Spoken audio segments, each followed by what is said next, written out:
ہم جب کچھ بن جاتے ہیں تو ہماری زبانوں پر یہ آتا ہے کہ یہ میں نے کیا ہے، یہ میرا کمال ہے، یہ میرے بیسٹ ڈیسیشن تھے، یہ میرا وقت پہ فیصلہ تھا، میں نے پراپرٹی اٹھا لی تھی تو جناب اتنے آگے پہنچ گیا۔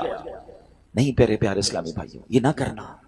ہمیشہ زندگی میں ایک ذہن بنائی رکھنا کہ جو کچھ دیا ہے وہ میرے رب نے دیا ہے، میری کوئی اوقات نہیں ہے۔ ارے مجھ سے زیادہ عقل مند لوگ موجود ہیں، مجھ سے زیادہ پڑھے لکھے سمجھدار لوگ موجود ہیں، اگر رب نے مجھے نوازا ہے تو یہ صرف اس کی مہربانی ہے۔ اور جب بندہ اترانے لگ جاتا ہے، جب اپنی شہرت، اپنے مال، اپنی عزت پر یہ گھمنڈ اختیار کرتا ہے، تو ایک بات یاد رکھیے گا، وَتُعِزُّ مَن تَشَاءُ وَتُذِلُّ مَن تَشَاءُ بِيَدِكَ الْخَيْرُ۔ اللہ جسے چاہے عزت دیتا ہے، جسے چاہے ذلیل فرما دیتا ہے۔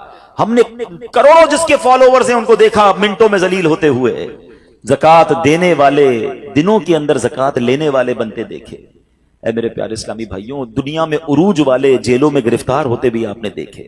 وقت نہیں لگتا بدلنے میں، عاجزی، انکساری اور اللہ پر بھروسہ رکھنا۔